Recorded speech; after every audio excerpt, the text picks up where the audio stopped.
What's happening, everybody? This episode of the podcast is sponsored by Delta Leaf Labs. Because if you're tired of spending time and money waiting for your plants to show you visual signs of sex, then it's time for you to use the plant DNA sex testing kit from Delta Leaf Labs. They make it really simple to take a sample from your plant. You send that sample in, and a couple of days after the lab gets it, you'll know exactly what you have to work with, whether it's a male or a female plant. Which means you're going to find out 4 times sooner what that's going to be. So go over to deltaleaflabs.com, order your plant DNA testing kits today, and at checkout, use coupon code IMGS25 to get 25% off of that order. Now also, if you've chosen to treat some of your pain and inflammation with CBD, the best type of CBD oil for you, in my opinion, is raw CBD. And that's exactly what you get in every product from 101 CBD.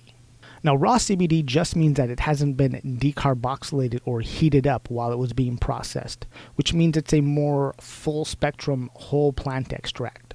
So go over to 101cbd.org, take a look at their products, order yourself and your pet some raw CBD oil, and at checkout, use coupon code IMGS25 to get 25% off of that order. All right, now let's get started.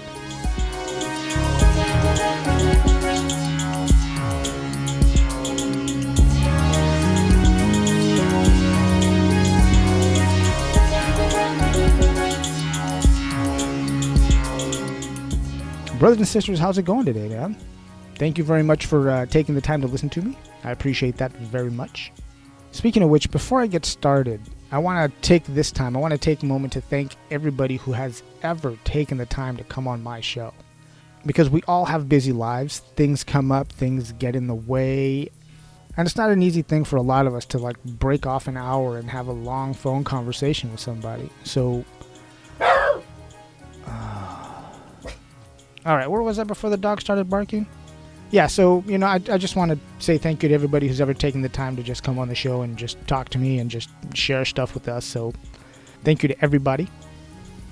Now, with that said, changing topics, it's September already. It is the last long weekend of the summer. It is the Labor Day weekend.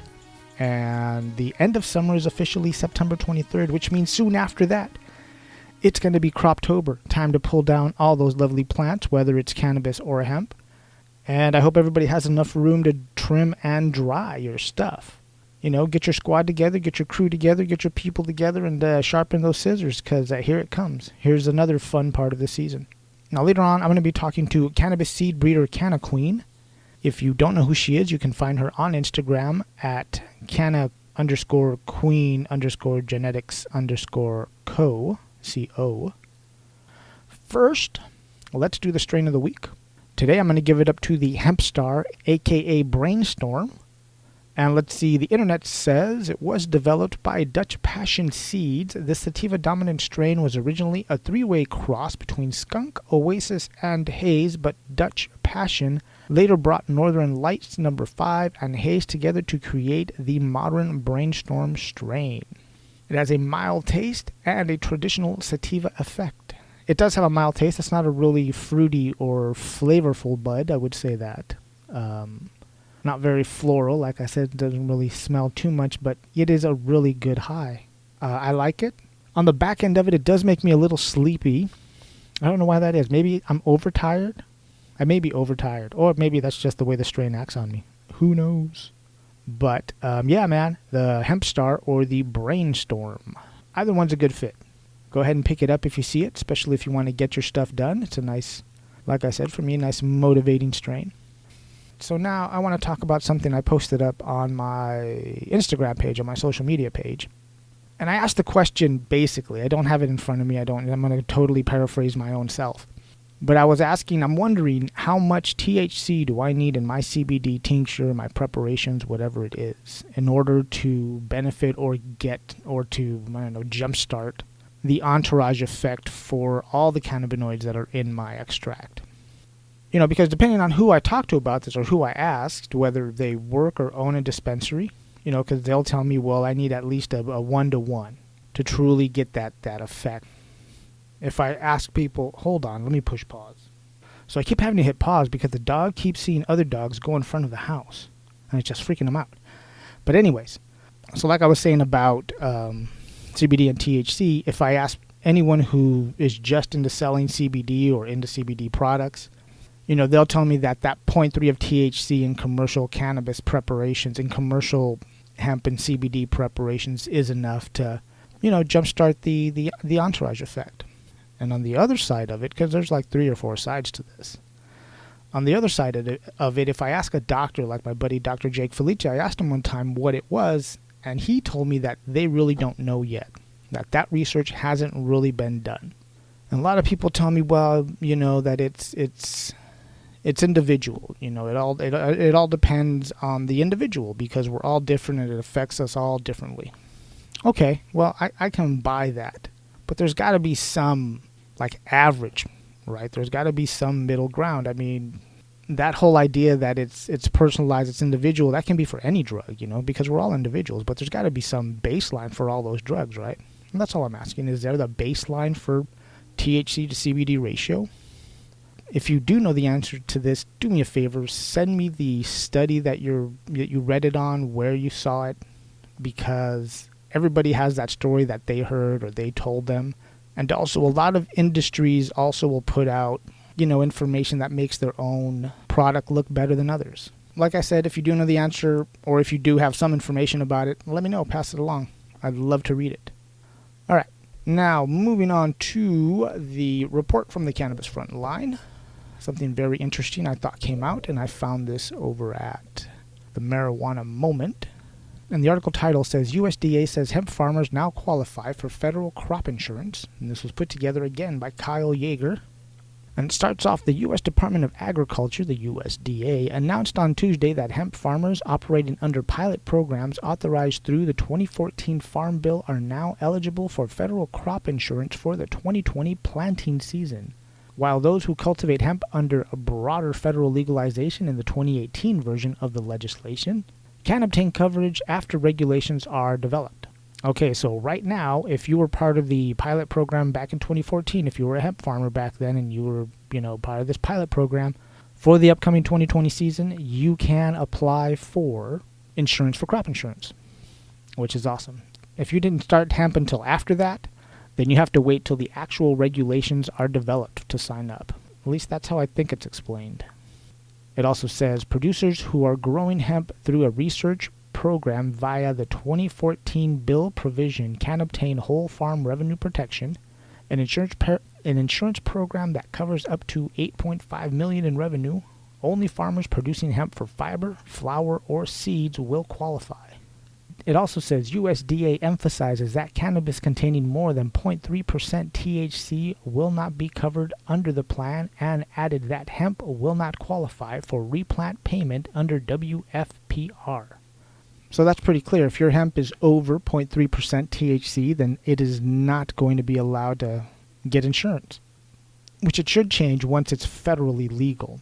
But you know what? I don't see that becoming federally legal for a while. Nothing the president says tells me that he's going to legalize it federally.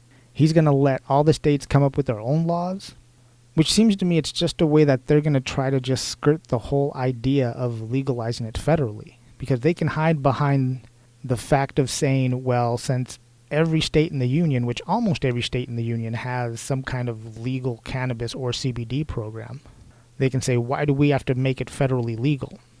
Which I think is a mistake. What they should do, like I've said before, is just take it off of the Controlled Substance Act. Take it off of being Schedule 1. And then they can fully get out of the way. And then every state can craft whatever law they see fit.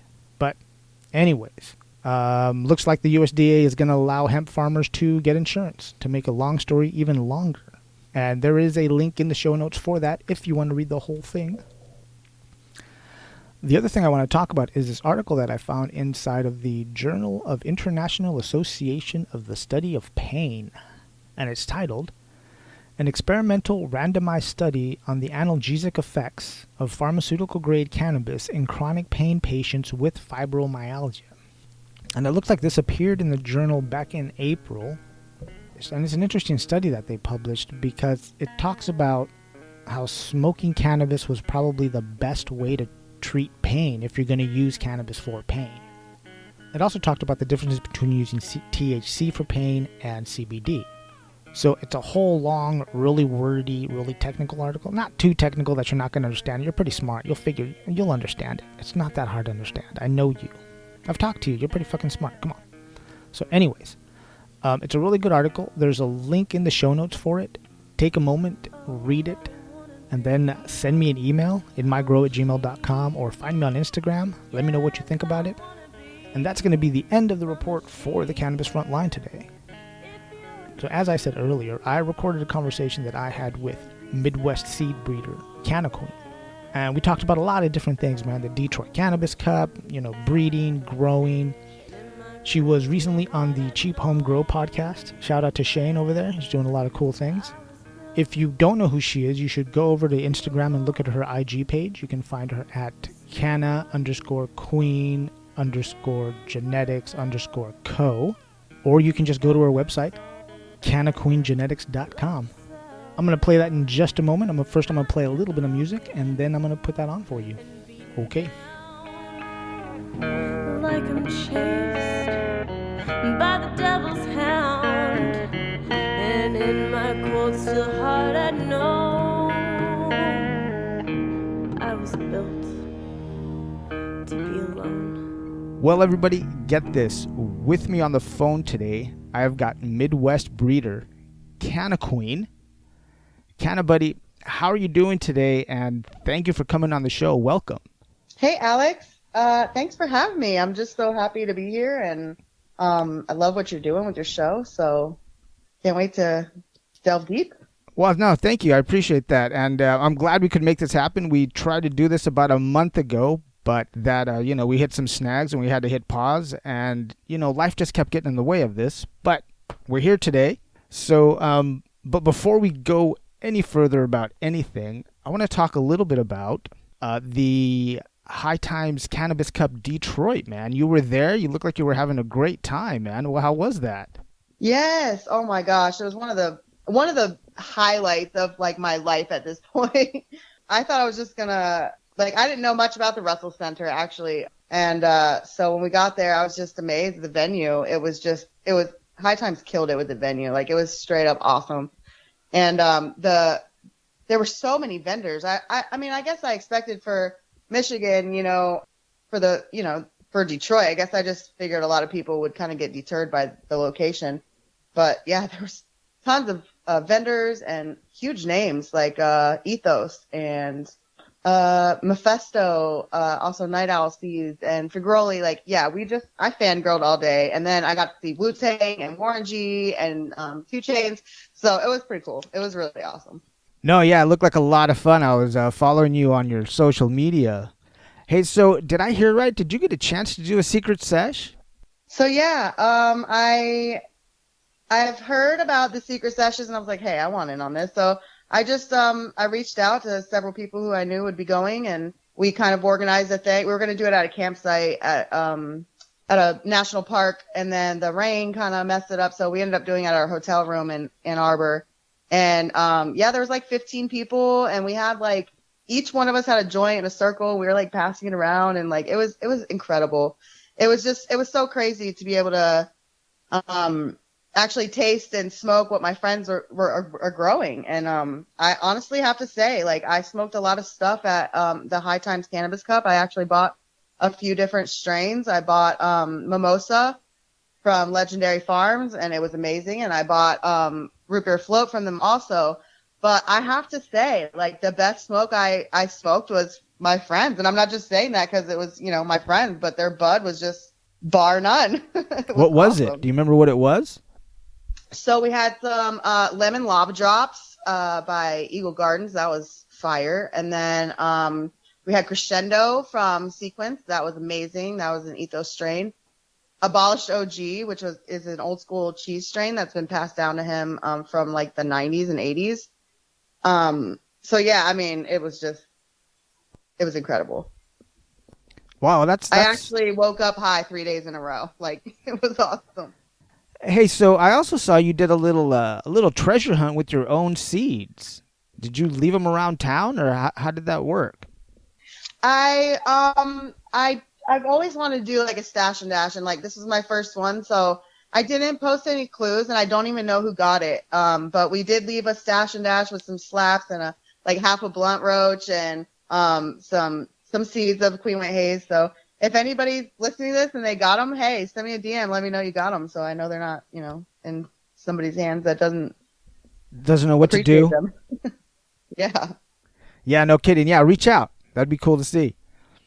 Hey, so speaking of your Instagram page, I really enjoy it. There's a lot of like frosty buds out there. I get the chills looking at your page. Great work. So, just so I understand correctly, you've been growing for about 7 years, right? Yeah, seriously growing for 7 years. I always had a connection to the plant since I was a little girl. When I say little girl, I was 13 when I first smoked. So yes, I was a little girl. I had no idea of its medicinal values at the time. I was kind of rebelling, and I was like, "Oh, this is a drug, but it's like the drug that I can still like make, responsible decisions on and stuff." So, I definitely clung more towards the cannabis, and the more I smoked it, the more I felt like it was helping me. I was on medication my whole life for ADD and OCD and depression and some other stuff. So, I definitely leaned more towards the cannabis, and I'm sorry, I lost my direction where I was going. Oh, you were just telling me like how long you've been growing and what, how you got there. But now, how long have you been breeding though? I've only been breeding for 4.5 years, 4.5 years, yeah. But it's been okay, so it's hard to explain, but at first I started with a partnership, and I jumped in head first. I didn't know, I'm just going to say it, I didn't know what I was doing, I was like, okay, I could figure it out as I go, because that's what I did with growing. Like, if I ran into a stumbling block, I would do my research, I would educate myself, I would teach myself what to do, and then I move forward. So, but the person I was working with, they just went about it all the wrong ways. They're like, hey, I want to take this and this and cross and make this, and then we'll release them. And so, after I realized that he was not doing it how it's supposed to be done, I really just took a step back, and I really reevaluated what I was doing. And I was like, listen, in order to do this right, I've got to pheno hunt. I've got to grow a bunch of different strains. I've got to broaden my horizons and really taste everything. So I started doing that. I've been pheno hunting for 1.5 years now, almost 2 years. And I've flowered the strains that I'm breeding with, my breeding stock, for at least 10 times now. So I definitely know my strains to the point where I could be like, oh, yep, that's stem rub, that's the pheno, or you know what I mean? So I can actually ask one of my growers, hey, what's the stem rub? And I'm like, okay, you're going to have the OG pheno, or you're going to have the more haze dominant pheno, or you're going to have the GMO pheno. So it's really cool to know your plants. And I didn't really know the power and the knowledge that it gave you until I actually did it myself. So I would definitely recommend, if you're going to get into breeding, that your breeding stock is something that like your child. You know what I mean? It's when its ears are dirty, stuff like that. So. Yeah, for sure. Yeah, you get really intimate knowledge of that, especially of something you've developed yourself. Hey, so exactly. Do me a favor, though. Help me explain or help me understand a little better the differences, if you could, just really plainly, broad strokes, between a pheno and a geno. Okay, so this is pretty simple, actually. When you grow, it's a genotype. And then genotype really just expresses a phenotype once it's in its environment. So a genotype is the genetic, and then a phenotype is it shows it's different traits that it shows. Hold on one second. So a I'm going to get down to the books here. A genotype is genetic constitution of your plant as it's distinguished from a phenotype. So geno is characteristics your plant from the inside. Okay. So a phenotype is summary of all the features that you can detect or recognize on the outside of your plant from, touching it, smelling it, seeing it, etc. Phenotype is definitely based on your growing conditions, because everybody who buys a pack has the same genotype, right? So then they grow it in their environment, and then all of a sudden it starts expressing all these different types of right. physical attributes. Sure, right? Depending, like you said, depending on the environment that you're growing it in. Exactly. Okay. Well, there you go, everybody. Everybody's got the same genos in the bag. It's just Pretty a matter much, of yeah. how, right Yeah. on. I mean, obviously there's some, variation, but yes. Right. But for the most part, it's pretty uniform. It's pretty equal. Exactly. Yes. Hey, so all right, So, I mean, being uniform is called homozygous, and that means that they have identical alleles, one or more genetic loci, when it carries the same gene twice in the responsible gene pair. So both gene pairs from the parents are identical, and that creates uniformity, which is homozygous. That's the term for it. Right, and professionals make it look easy because everything you just said right there, I'm going to have to play back and go look up just so I don't sound too lost. But yes, you're right. Yeah, I mean, and the thing is, like, I did my research. I actually I don't know if anybody out there knows Plant Builder, but he had this chat, which I wasn't even involved in, but he had shared a PBU library. And it has teeming with fungi, teeming with microbes. I mean, it has every book that if you run into anything, I literally go into this library and I'm like, okay, I need to look in this book under this tab. You know what I mean? So it's really, really cool to have the knowledge at your fingertips. What website was that? Where was that? Actually, I can send you the link, but it's a library. It's a PDF library of just like thousands of dollars worth of books that he shared with, his people. So. Wow, far out. Yeah, I'll definitely definitely send me that link for sure. Yeah, for sure. Hey, so all right, let's get into a little just basic breeding with CannaQueen. I've done a little bit. I'm a little bit of a backyard breeder, not a lot.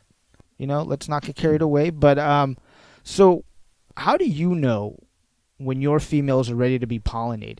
I mean, is it just all white hair as soon as you see white hair? I mean, what are you waiting for? Okay, so basically this is pure preference. I mean, obviously when the minute you start seeing white hair, she can be pollinated. But in my experience, if you pollinate, if she only has like 4 or 5 hairs, she's only going to throw like 4 or 5 seeds on that on that branch. So I definitely like to see her throw ample amount of hairs. But I've seen people, I mean, everybody does it at their own time. I say anywhere between 2 and 4 weeks, depending on the flower time of the pheno that you're pollinating. So, but if you're doing like an open pollination, you want to make sure that your longest flowering strain is as far along. You know what I mean? So you need to have the male in there pollinating the whole time, even when the other strain isn't ready yet, just so that when it is ready, it's taking in pollen, so that all your plants are going to have, the same amount of pollination. Oh, right. Got it. And hopefully they'll all finish up and you get a nice mature seed at the end. Yeah, so the indica varieties are going to run shorter time, so you want to make sure you get them as soon as possible. But, longer flowering sativa strains, they're going to show longer, pistils and stuff like that. So. Hey, so when do you know that the female's been pollinated? I mean, when do you know that pistil has, received the pollen and it's good to go? You're going to get hopefully you get a seed from it. Right. Yeah. So before I educated myself, I was just like, watching, until I started seeing like, a pod, opening up. But I actually thought this was so interesting. It's like when the hairs are white, the pistil is actually hollow on the inside. So when it takes in the pollen through the pistil closes up after it accepts the pollen. So, that's how the hairs will start turning brown and you'll know she's with child. Oh, all right. Right on. Wow. Hey, and so at what point, so how long, so you're tracking everything, you're writing everything down. So when do you know your seeds are ready? Are you pulling a couple of seeds beforehand and see if they're like, nice and green and striated, it's got some stripes on them? So yeah, I'm kind of like I don't know how to explain it. Like, I don't like to take my seeds out before I know for a fact that they're ready, because that's just one less seed I have. When I do an open pollination, I don't have a problem like pulling out a seed and making sure it's ready yet. But you can actually see them. The pods will, the calyxes will bust open. You'll see the seed popping out, and it'll either be white or brown or in between transitioning. So, yeah, you just gotta watch, and you can pull a seed or two to check them. I just like to leave them in there. And like, say the plant, like if I do, cause that's like an open pollination. If I do like a selective pollination and like the plant is done budding and I only pollinated like 2 branches at the bottom, I'll chop the plant down, leave the branches on that are pollinated, and I'll put it back in veg and just let it finish. Because once it's pollinated, and I heard this from Ethos Cullen, I don't even know if it's like an actual like thing for sure. You know what I mean? Like it's a 100% procedure, but he said in his interview that you could put them right back in veg, and I've done it, and they literally under 24 hours of light they finish seeds. So it's definitely something cool to know. So wait, so walk me through that again. You pollinate the branches? Okay, so say I wanted to, still pull some yield from my plant, but I didn't want the whole thing seeded. So I'm going to just pollinate a couple select branches wherever I choose. And then say the plant got finished before the seeds were ready, I would just chop off parts of the plant that were still budded and ready to harvest. Oh. And then I would take the plant with the seeded branches that weren't finished yet. Like if I didn't have room in my flower room, and I'll put them back in veg, and under 24 hours of light, they will continue to make seeds, because once it's pollinated, that's its main focus, is to make those seeds to continue its life cycle. So. Oh, wow. Okay. All right. I get it now. Oh, I get it. I thought, okay. Well, all right. I'm going to, excuse me. I'm sorry. I'm going to try that. Far out. Yeah. Hey, definitely. so I was like the same way. I was like, no way. I've been doing this too long. Like, no way. I'm like, I'm going to try it. So I did, and it works. It does. Wow. So, pretty cool. That's good to know. Hey, so what do you do with all the trim? Like after you pull seeds, what do you do with all that, just all that bud? I tend to go more towards RSO, because you could use the whole plant. You could use stems and everything. Even the white seeds I'll put in there. Like I'll just put everything into the RSO and obviously strain it, but you know what I mean? So definitely edibles, tinctures, RSO, you can use it for anything. Oh, okay. No, yeah, I was just wondering what you used it for. What? You know. Okay. Yeah, that's all. I was just wondering what, after you pull the seeds, what are you doing with it? How many testers do you have? Do you have a lot of testers, like in different areas that grow either indoor and outdoor, or? So I actually shout out Abolish Farms, because he's helped me. We've created a group called the CannaQueen's Guard, and that's my test team. It's a test team of about 10 to 12 people, and they all have their own specialties. So like I have one that loves GMO, so he grows all my GMO type stuff. And then I have anyway, I just have a tester that specializes in each one of my strains. Obviously they all grow whatever. I prefer my testers to grow what speaks to them. So I let them choose from my, my menu, and I just really passionately feel like if they have a connection to the plant that they're growing, they're going to grow it better. You know what I mean? So if their preference is blueberry, then I'm going to try to get them blueberry, because they're going to be more apt to be more into it. You know what I mean? Yeah, for sure. Yeah, they'll have more passion for it, like you were saying. Exactly. Yeah. Hey, so speaking of passion, now I know as a breeder, as a businesswoman, you need to, kind of give the market what they want. But what do you get excited about? What are you excited to work with? Honestly, there's nothing about this plant that doesn't excite me. There's not one strain that I'm not willing to, hunt or, grow and get to know. I actually, when I think about what I want for my genetics company, it's like I want every single person that I know to be able to go to my website and be like, find something in my menu that they like. So basically, obviously I can't do all the flavors, but I have a huge variety that appeals to a lot of people. So I definitely, I don't put my needs first as far as breeding. I definitely go for higher THC, definitely high terpenes. I love to press my buds, so I definitely go for heavy trichome production, stuff like that. But who doesn't? Who doesn't like that?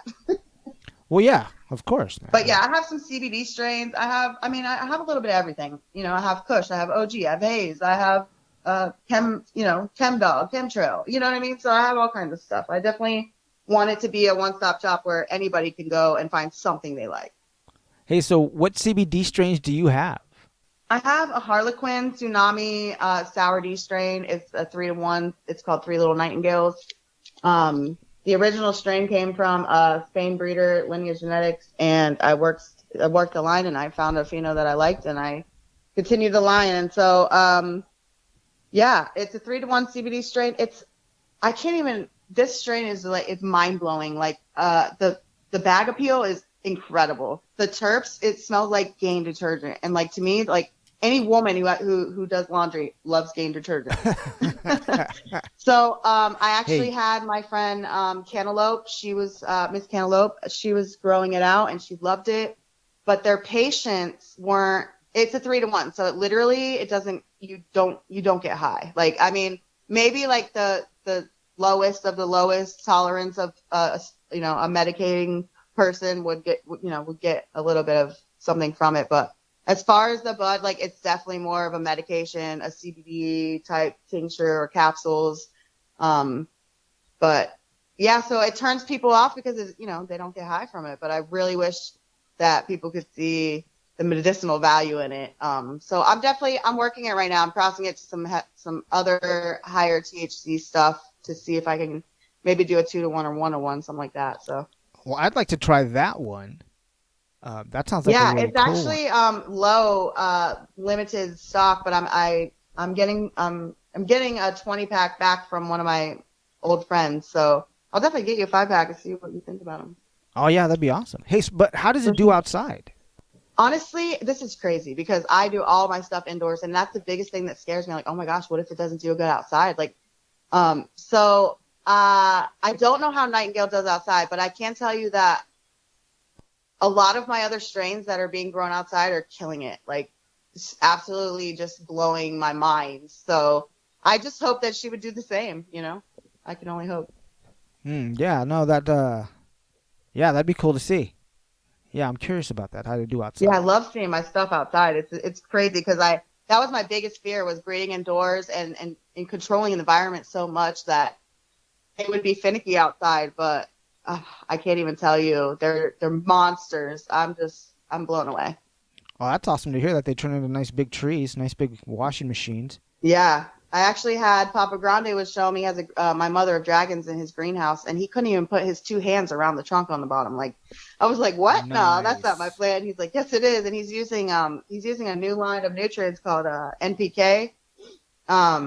It's not, I don't know if it's released yet or it's like pre-released or something like that, but I see nothing but great things with this line. I think it's a synthetic organic line, but please don't mark my words.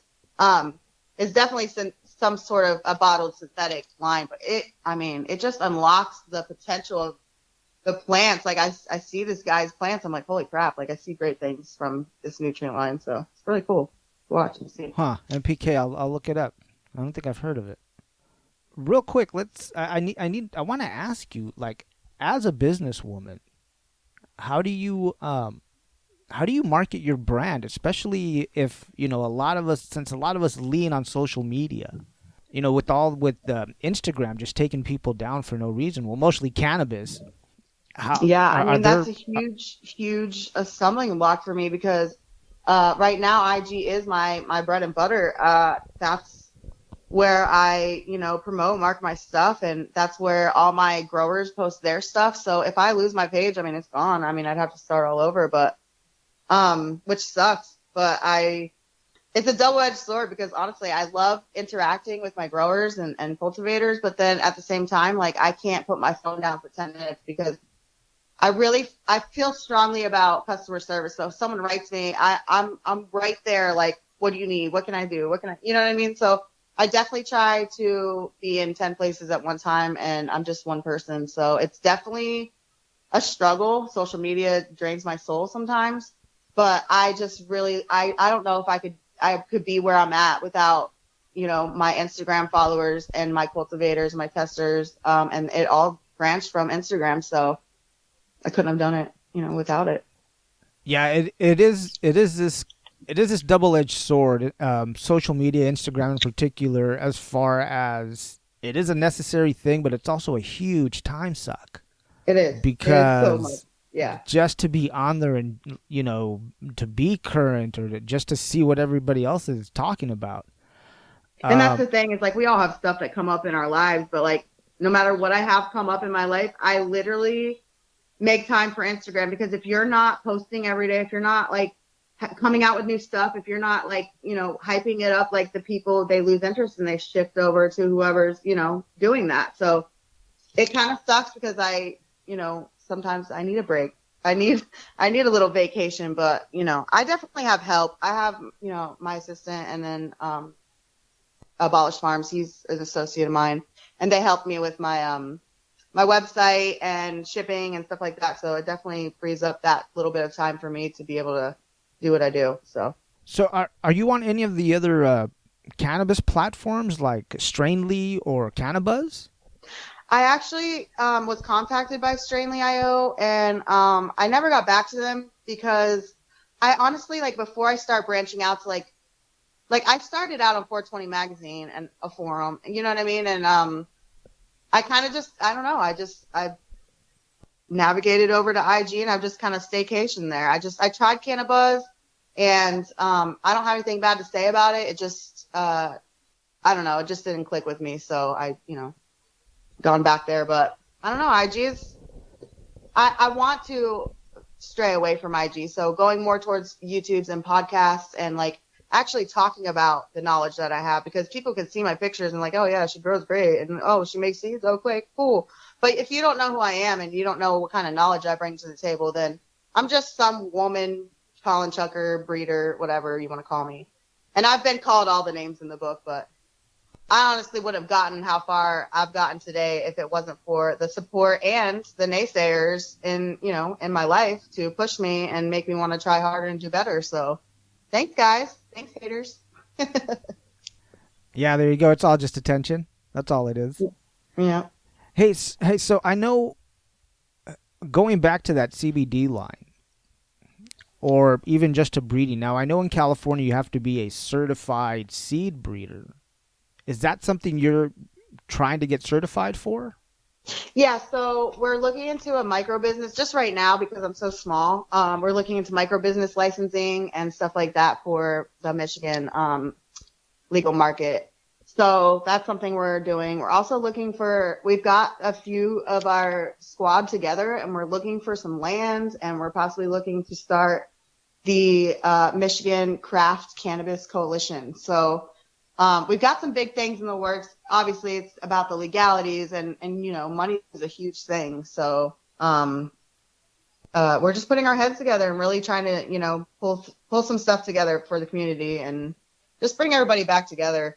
I don't know if you know this about me, but I do grow offs. I did like 4 consecutive grow offs in 2 years. I did like 3 photos and 1 auto.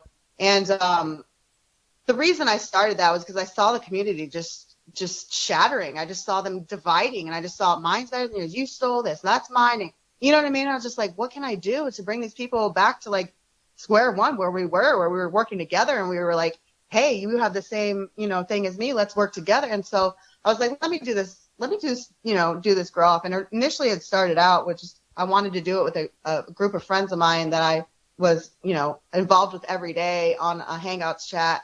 And it just was going to be like a solo cup grow off, one of my strains, a few of my friends growing the same thing.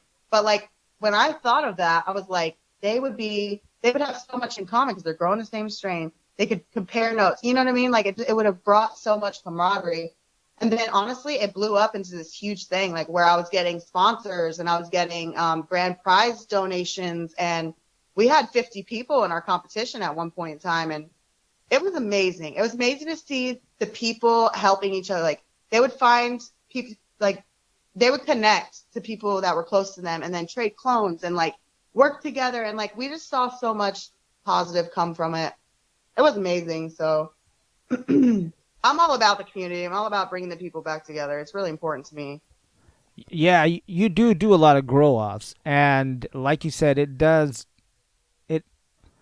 So what we forget, especially a lot of people who are, I don't know, kind of new to the culture, is that the biggest resources that we have as growers is each other. Exactly. Because a lot of us, especially if you've been doing this before it was legal, the only thing we could lean on, aside from just finding the books every once in a while at the bookstore, was each other. Exactly. So yeah, I mean, that's literally the bottom line. Is like when we're underground and we were outlaws and renegades and we were doing it before it was cool. You know what I mean? And now it's cool and like everybody can do it openly. And it's like now they're comparing and competing against each other. And it's just like, like you said before, like we were lucky to find somebody who would even talk to us about what we were doing. And now it's just so open and people are, what sucks is like I see a lot of people not willing to share some information, some knowledge, and that's just not okay with me because the knowledge was free for you. You should shout it from the rooftop so everybody can know, That's how I feel. Yeah, there's quite a few people out there who have this famine mentality that there isn't enough of this huge cannabis market, and it's fucking huge worldwide, that there isn't enough for everybody to go around. So they're right, all and real... the thing is, like, who owns cannabis? Who started the first cannabis seed? Like, didn't cannabis like kind of breed itself and out in nature? And you know what I mean? So it's just like you don't own it. You don't own that strain. You don't own that plant. Like it's not to be owned. It's to be shared and had. Yeah, because for me, it's a big thing to pass it along because I mean, I didn't learn this by myself. Exactly. Somebody took the time and said, "No, look, you're messing it up, man. This is how I learned how to do it, or this is what I do." And then what am I supposed to? I kind of feel like people just feel so entitled to it. Like cultivation and breeding, it's definitely a blessing. And it's not even a destination. You don't sit there and stay. Like you always, project. You always go further. There's always something to learn. There's always something to be taught. So. Yeah, for sure. But this is something I didn't mention, and I haven't really mentioned in any of my interviews. But as much as I educate myself and I have knowledge, like I'm more of an intuitive grower and breeder. Like I definitely, obviously, I know what my lineages are and stuff like that. But like I'll be in the garden, and I call it my castle. But I'll be in my castle, and two girls that I would have never, or not two girls, but whatever, two strains that I would have never put together, like. I'll just be in there and like somehow, like some way I'll just feel a vibration or like, they'll not talk to me, but like, so I don't know. I can't really even explain it. It sounds kind of crazy, but like literally I've made some of my best strains just by the plants, like being like, cross me with her, you know what I mean? So obviously I have my plan set out for crosses I'm making, but if something comes up in between, then I definitely go with my intuition. I definitely go with my instinct because, intuition, and this is just something that I've observed, but intuition gives results that even on paper labs can't do. So I think that's really important for someone like me, intuitive breeding and growing. Hey, don't be afraid to talk crazy, man. I've heard some crazy stories. So, or at least people's technique people who about don't relate to it. They'll be like, well, she doesn't read the book, and she didn't go to school for that. You know what I mean? And it's just like it's not even like that. The plant has taught me more than I can't even. It's mind blowing. Every single cycle, I've learned something new. And the crazy part is, I've done 8 cycles in the past 5 years, and I've changed something every time because.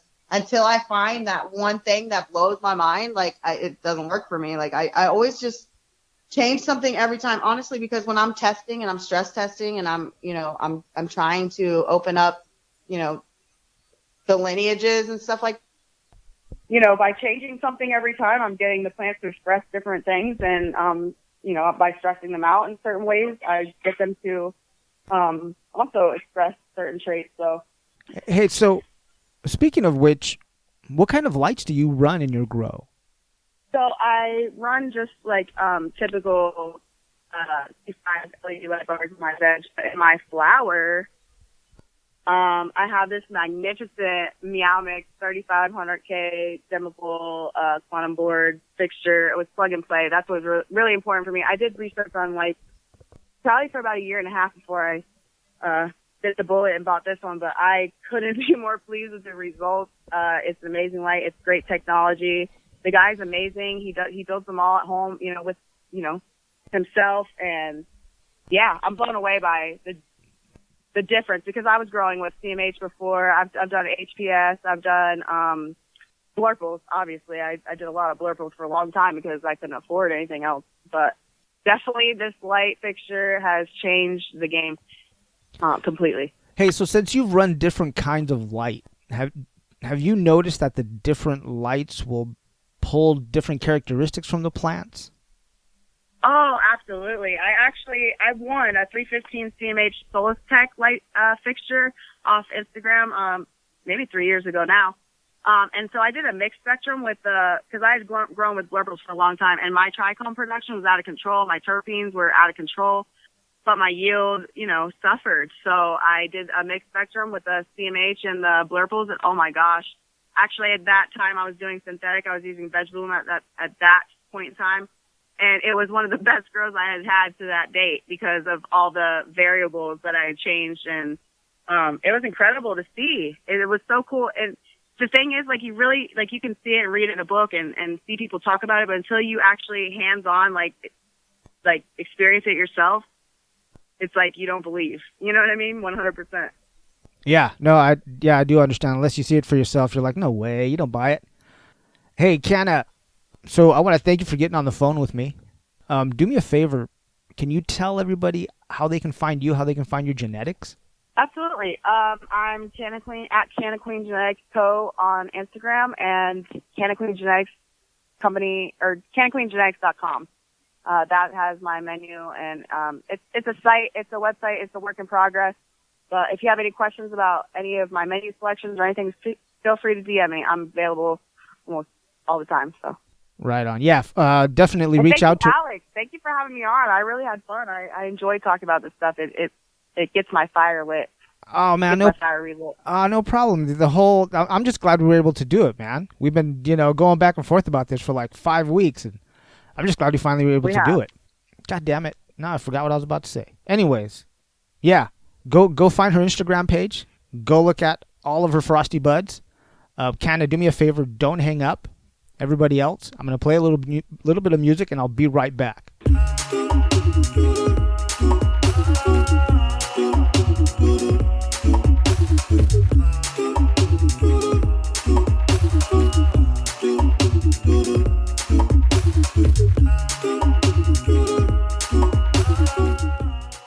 And that, brothers and sisters, was the one and only CannaQueen.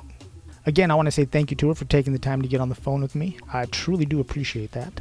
As always, if you have a question or a comment about this episode, you can send me an email at inmygrow@gmail.com, or you can find me on Instagram at inmygrow, or go over to Cannabis and just look for Alex Robles. You can also get in contact with me there.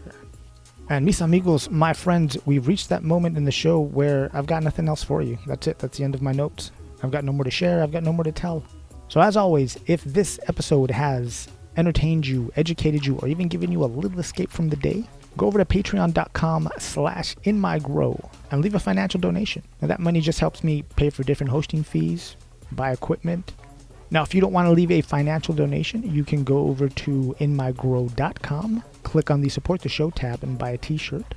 And even easier than that, before you go shopping to Amazon, click on the Amazon link in the show notes, because that just lets them know that we sent you and we get a commission. Now, if you can't support the show financially, don't worry about it. I get it. But here's how you can help. Subscribe to the podcast wherever you listen. Subscribe to the website, inmygrow.com.